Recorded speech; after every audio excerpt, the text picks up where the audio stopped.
Coming up on Nebraska Stories, a neighborhood comic shop gets a national spotlight.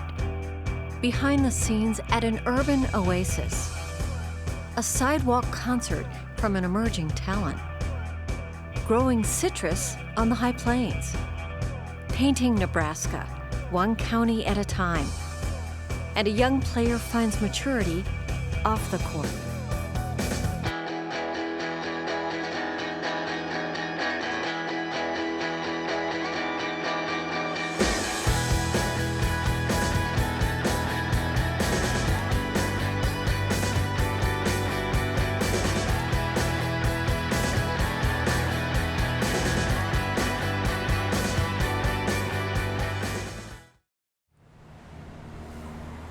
He wakes up after being in what is essentially a dimensional coma for a year, and now he is he's a billionaire with a flying car and is awesome.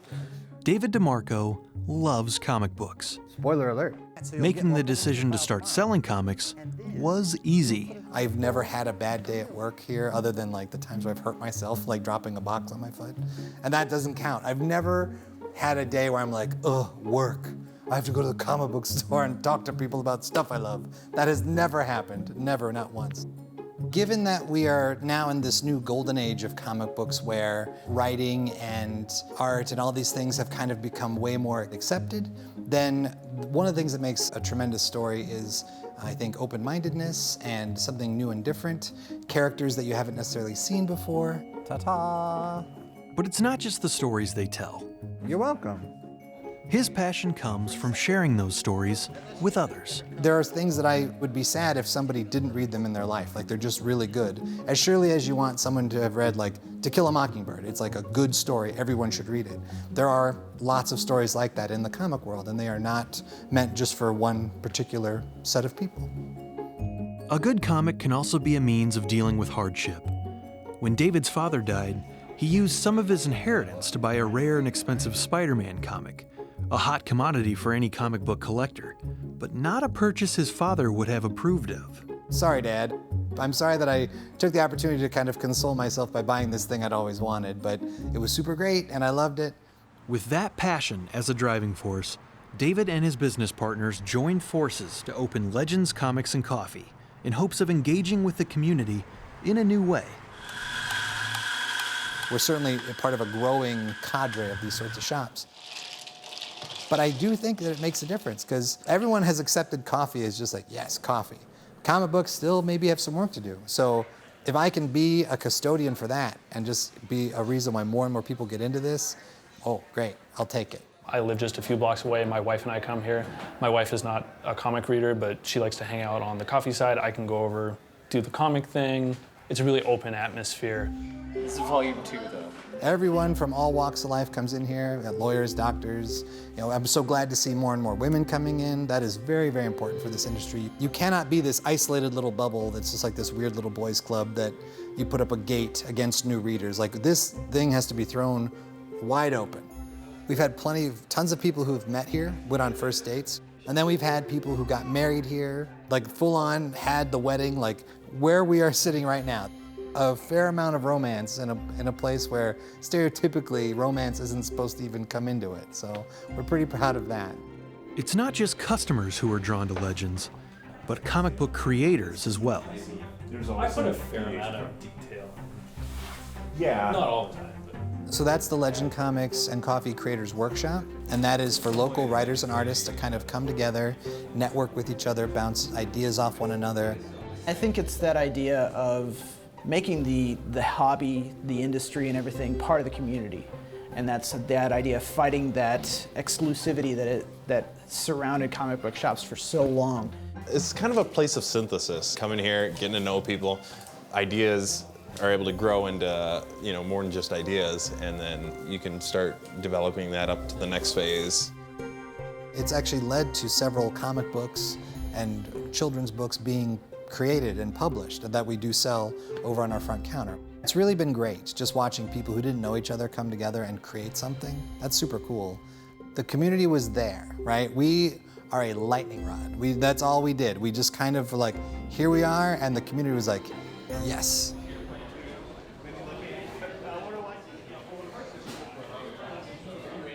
As the community began to take notice, David saw an opportunity to give back. Inspired to help a charity that has personal significance. I have a niece, her name is Alyssa. When she was 5, she had leukemia, and she was in the hospital for years. She can't leave, she's hooked up to stuff. Hospitals are not fun places. And she said that she started to forget what it was like to be out. It's almost like you take on like a prisoner mentality, like you forget that there's life out there. And Make-A-Wish reminded her that there are things out there to fight for, to be hopeful about. The Make-A-Wish Foundation grants the wishes of children diagnosed with life-threatening medical conditions. Inspired by his niece's story, David vowed to make a difference. So I asked myself, what can I do as a comic book store owner? What can I do to really raise a bunch of money or try to at least affect some positive change? And so in honor of Alyssa, I was like, well, I own a whole store now. So what if I just start systematically giving away all these other things that I have. These are the assets I have, my Spider-Man collection, my other expensive comics. And I'm gonna do that, I'm gonna do it every year. And when I don't have something to give away, I'll find something to buy and I'll buy it and I'll give that away. And that's what we've been doing. So every year, David and the crew at Legends sell tickets and host a raffle party, with all proceeds going directly to the Nebraska chapter of the Make-A-Wish Foundation. David's first contribution was his most prized possession. I was holding the Amazing Fantasy 15, and I remember why I bought it. That pales in comparison to the memory of giving that comic book away. We ended up, I think, raising around $8,800 off of the Amazing Fantasy 15, which was pretty good. $8,000 is about the cost of one wish. So we are basically, we try to grant a wish a year, and that is where I'm just like, come on. And we are going to do our prize drawing for this year's Make-A-Wish fundraiser. We are happy to report that we have raised $8,269. Chris Kane, also a Pull File customer, yes, who said, if I don't win the magic cards, sell my prize and give it to charity. So, look at that. So far, Legends has raised over $40,000 for charity. All credit for that goes to my niece, Alyssa. She's 24 now. She is majored in nonprofit management. She's constantly doing dance-a-thons to raise money for cancer research. Like, the fact that she went through that and saw what good an organization like Make-A-Wish could do shaped how she lived the rest of her life. And now she's actively trying to make sure that other kids get the same chance. She's an amazingly positive person. She's an inspiration. I love her very much. And I'm glad that she came into my life and kind of opened my eyes to see that I could do more. The staff at Legends has cultivated an atmosphere that's as much about community as it is selling comic books.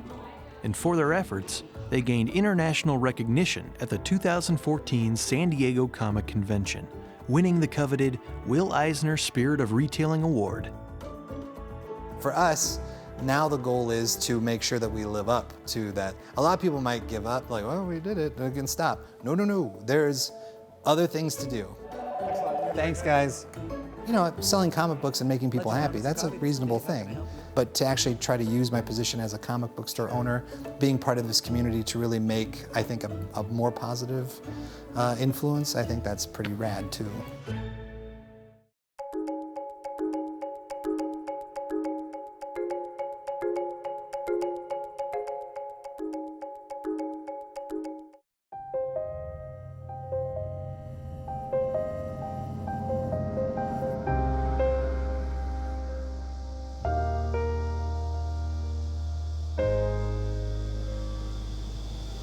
Lauritsen Gardens was created, first of all, to be a place of beauty and enjoyment and engagement for the community.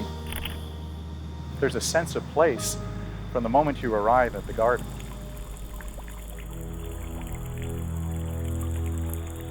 If you'd come here in the 70s, it would have been bulldozers and trucks and bare soil and just a horrible sight. It used to be a landfill. In the early 80s, it was capped. You can't build anything on a landfill, so a bunch of garden club folks said, you know, we need a botanic garden in Omaha, and this was the place where that develops. To think that we now have a world-class botanical garden here in Omaha at a site that a good part of it used to be a landfill is just a remarkable story. We have areas where we can't build anything. We can still do some planting, But as a result, we've kept a lot of open space, which speaks to Nebraska and the Great Plains and that sort of sense of place as well. We use these for prairie plants that have very deep roots. We're trying to understand a little bit more just the biodiversity of the place.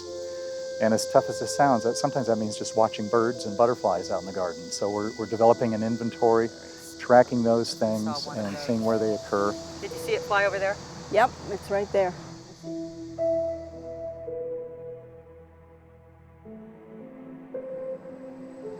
We try to come every week. Check that one out. Oh, there's our cabbage white again. We're doing citizen science, and we're counting the number of butterflies and the species that we see. I'll come out and see 200 in one day. Fritillary. I think it's this one right there. We're seeing a lot of skippers. We're seeing the orange sulfurs or the white cabbage. We saw monarchs. We've seen quite a few painted ladies today. And painted ladies. And then the rare one was the variegated fritillary. That's about Yes. the first one we've seen here this year. See something in the back. I just get excited coming out, and you never know what you're going to see. And so you're walking along. Oh, that was neat to see that. Oh, what do we have over there? And Holly will catch a movement, or I'll catch a movement, and oh, what is that? Sometimes we see things that are very rare that have never been seen here before. And you go to try to get a closer look at it. And it's the excitement of not knowing what you're going to see. This weekend, I heard a lot of really nice things about the beds. We did notice a lot of bunnies in the gardens.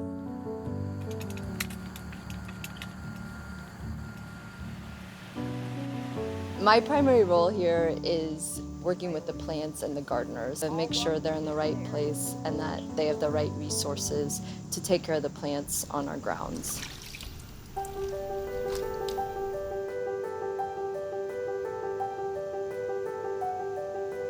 We plant 10% of the time. Most of the time we're manicuring, most of the time we're watering, most of the time we're weeding. So a gardener is a very observant person. So that's their role, is they're out in the plants, they're looking at the weather, they're seeing how the plants are reacting to the weather. I think there's always a thoughtfulness and there's an intention behind everything done.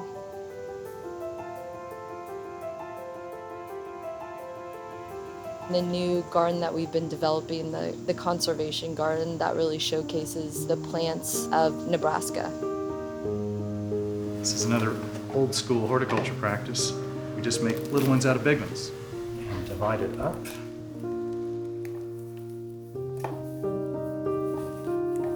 And rub the seed a little bit just to lightly scratch that surface, and that helps it germinate.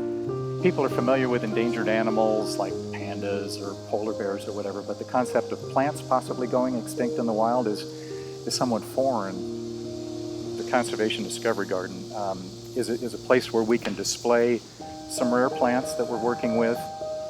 Part of what we do is called seed banking, and so we're collecting seed of endangered plants, and then we store that here as sort of a backup in case those plants should go extinct in the wild.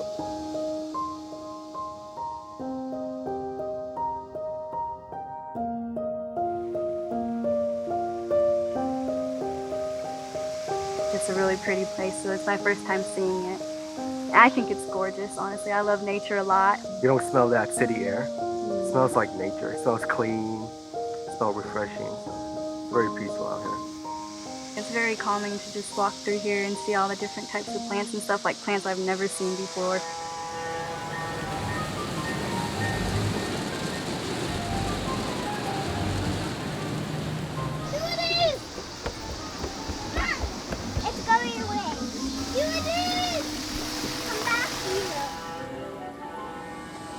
You see a lot of beautiful parts of nature. My favorite's here, the trains.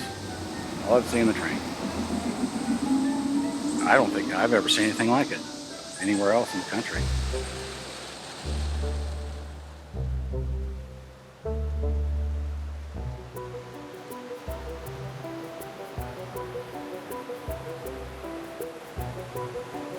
When we have an artist like Craig Mitchell Smith, he had all the red cardinal plants, and so he said, I really want this room to be bursting with red. We had a bunch of red cyclamen that we lined the pathways with, so that way he had that extra red to really make those cardinals stand out. It kind of depends upon the artist and what the artist wants. We try to help the plants help enhance his work. With any of the art pieces, our goal is to integrate them into the landscape, so that's where our job comes in.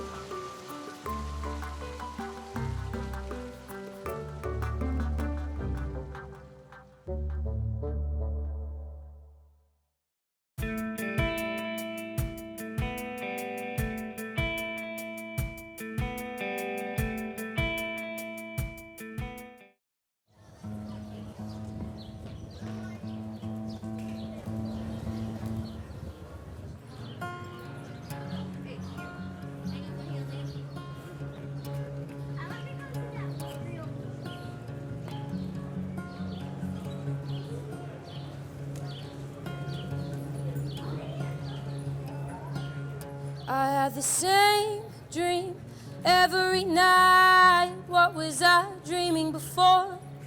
And it is you who's standing in the light. I wanna get away, I wanna get away. We let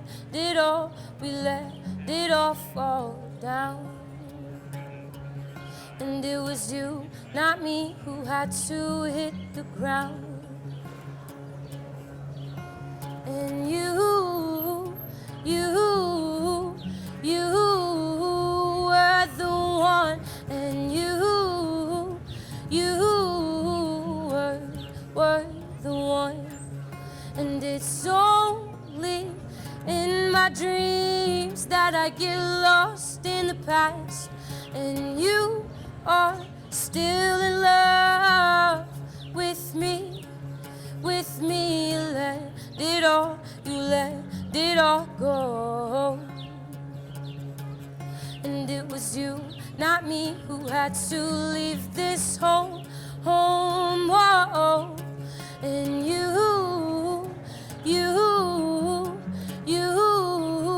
were the one, and you were.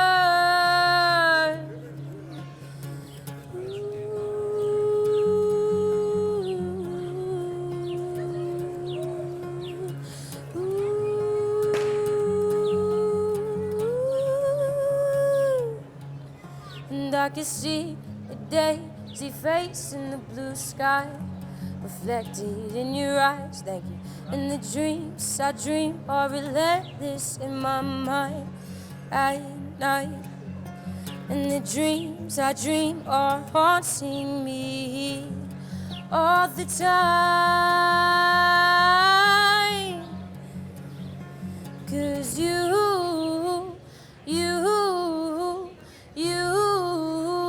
were the one, and you were, and you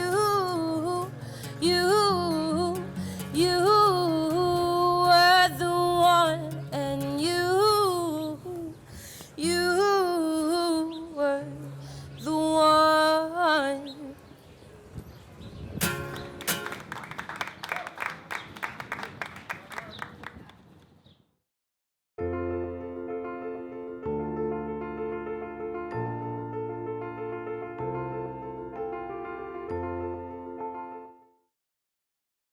We can grow the best citrus in the world right here on the high plains. I'm Russ Finch, and this is the first greenhouse in the snow, Alliance, Nebraska, center of the Panhandle on the high plains. There have been hardly any successful 12-month greenhouses on the high plains. The cost of energy is just too high for it. But by tapping into the earth heat, we've been able to drastically reduce the cost. All we try to do is keep it above 28 degrees in the winter. and we have no backup system for heat. The only heat source is Earth's heat at 52 degrees at 8 foot deep. And we flow that through the tubes that are underground. Newer designs are running about $1 a day for energy. It's a fraction of the cost of fossil fuels. But to prove that the system would work, we knew we had to grow something besides geraniums and roses and things like that. So we hit on the figs and the citrus. These are Valencia oranges. Practically all the juice comes from Valencias. They're the trees that they're losing in Florida now because of the greening disease. We not only can grow them cheaper on cheaper land, we've got the water, abundant sunshine, and also we don't have the transportation costs. We can grow practically any tropical plant. I think you can even grow bananas in the new design.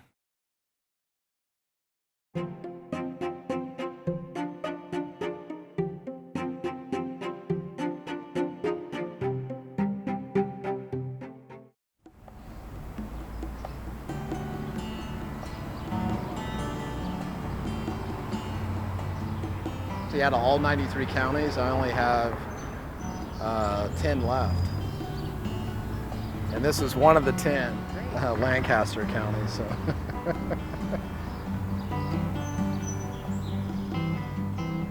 If you want to be successful, you have to have total abandonment towards that. That's how you're going to succeed in life, is your attitude. To me, I'm kind of living a dream, really. This has been an idea of mine for over 10 years now, wanting to do an entire collection in my home state, Nebraska.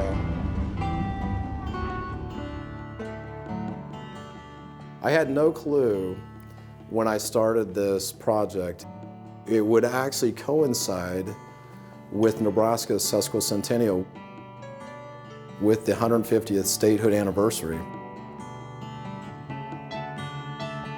To be able to look at each county and pick out one thing to make a painting of, to personify what that county is, that's a difficult job.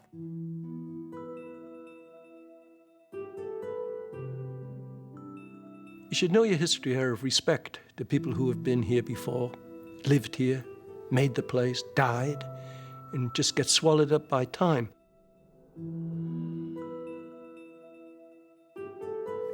The First People's story should be the first story told. And if you don't know our story, you can't know your history.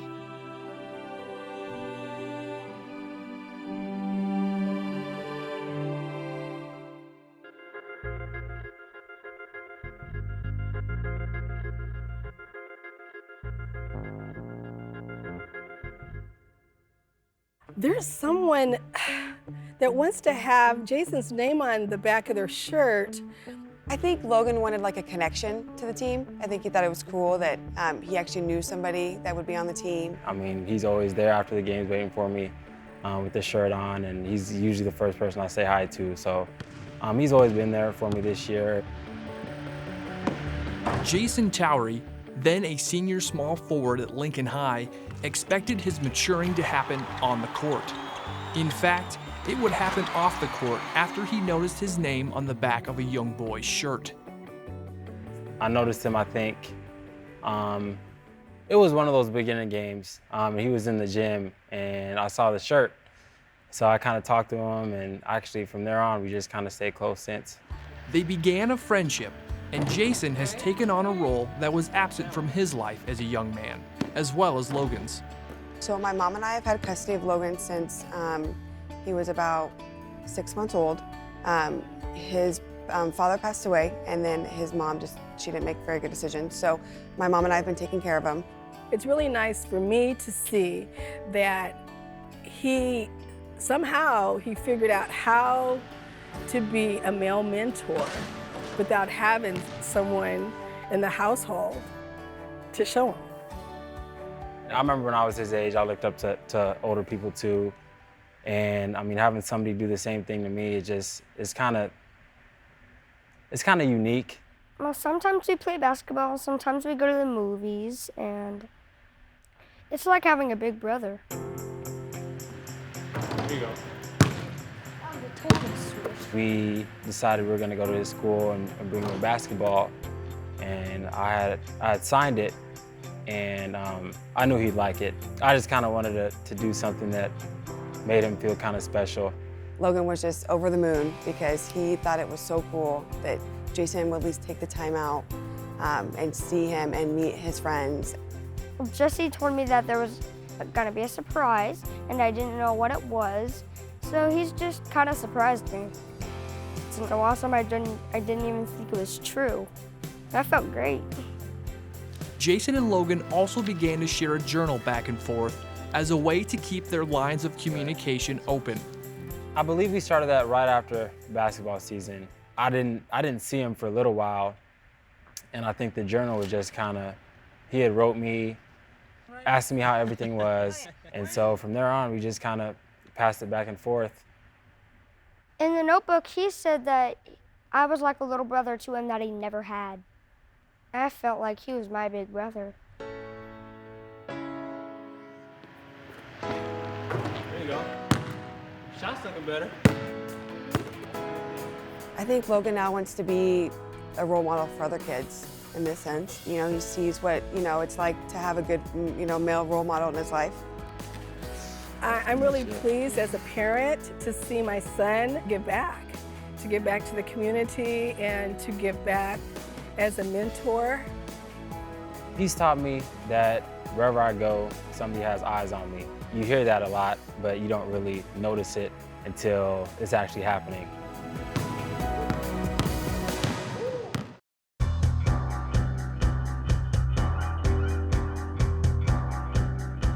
Watch our stories online at netnebraska.org/Nebraska Stories, and go to Facebook to like us and leave a comment.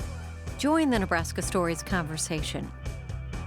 Nebraska Stories is funded by the Margaret and Martha Thomas Foundation, the Nebraska Office of Highway Safety, the Nebraska Tourism Commission, First Nebraska Bank, and the Brownville Fine Arts Association.